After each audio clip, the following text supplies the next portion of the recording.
Thomas was in school. In a few days, it would be Father's Day. Thomas made a tie, a paper tie for Dad. All the children in the class made a paper tie. The teacher helped. Thomas thought it was beautiful. He was proud of his paper tie. Mum came to pick him up from school. Dad was still at work. Thomas couldn't wait until his father came home. Oh, he would be so surprised. He couldn't wait to give the present to his father. Daddy will be home soon, Mother said. The front door opened.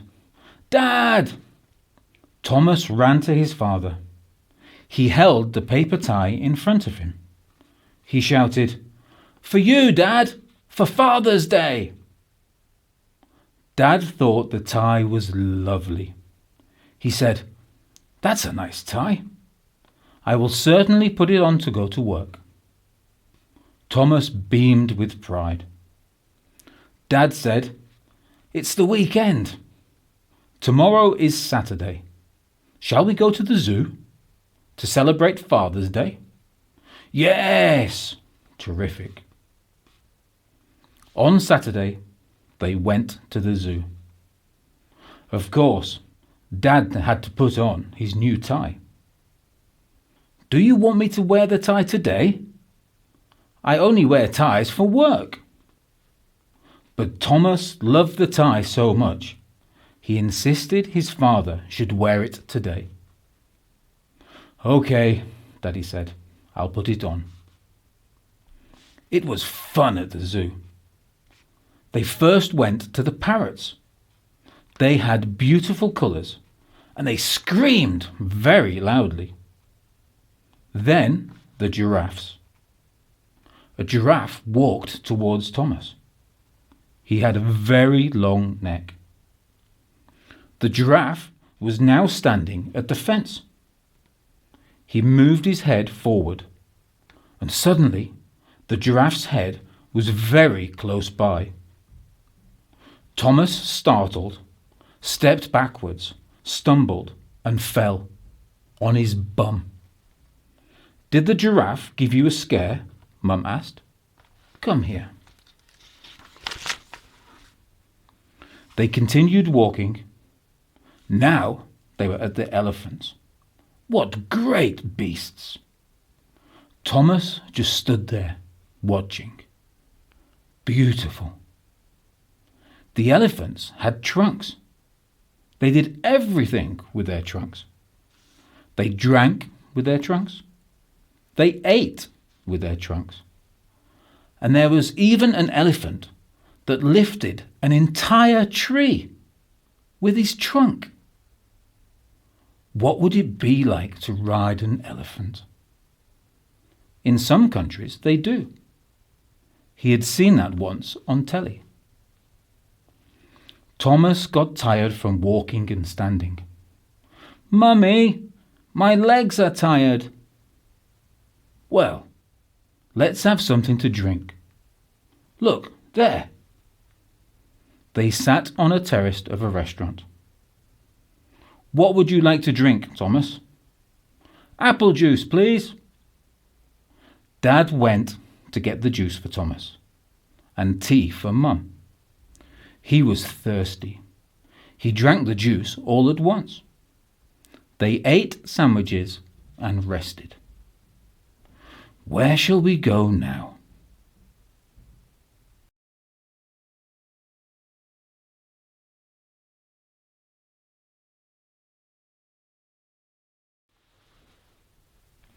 Thomas knew where he wanted to go.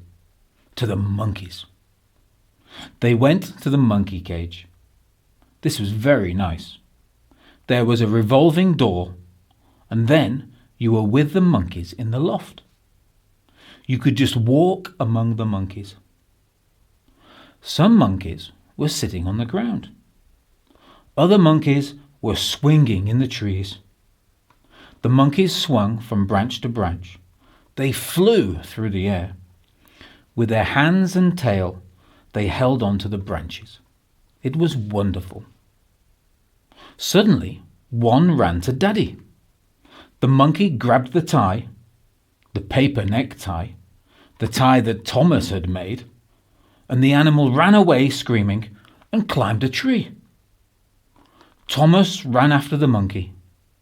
He called up to the animal, "Give it back! I made that for Dad!" However, the monkey did not understand him. It made monkey sounds. Monkeys cry monkey language. Thomas was angry. His nice tie. Angrily, he put his hands on his hips. "Give it back!"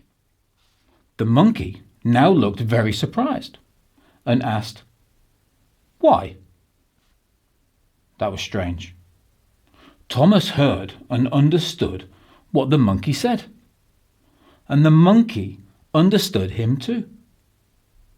The boy extended his arms forward and asked, "Please?" But now the monkey was not speaking anymore. It screamed again. It made regular monkey noises. Again, Thomas put his hands on his hips. He asked again, "Please?" And the monkey said, "Why do you want me to return this piece of paper?" Thomas now understood that when he held his hands on his hips in a special way, then he could talk to the monkeys. He pressed his hands on his hips and explained, "I made this tie in school for Dad. I worked very hard on it." The monkey took pity on him and said, "Well then." The animal climbed out of the tree, let himself drop beside Thomas, and handed back the tie. Mum and Dad came to him. "What was that?" "It was as if you spoke to the monkey." "And that monkey then gave you back the tie?" Thomas said, "Yes, I can talk to monkeys. When I press here, right here on my hips, I can talk to monkeys." And he showed them how to do it. Dad tried, but it didn't work. Dad said, "Tomorrow we are going to the zoo again. I want to learn to talk to monkeys." Going to the zoo again? That Thomas didn't mind. It was so much fun at the zoo. He would like to go every day, to watch the animals and to talk to the monkeys.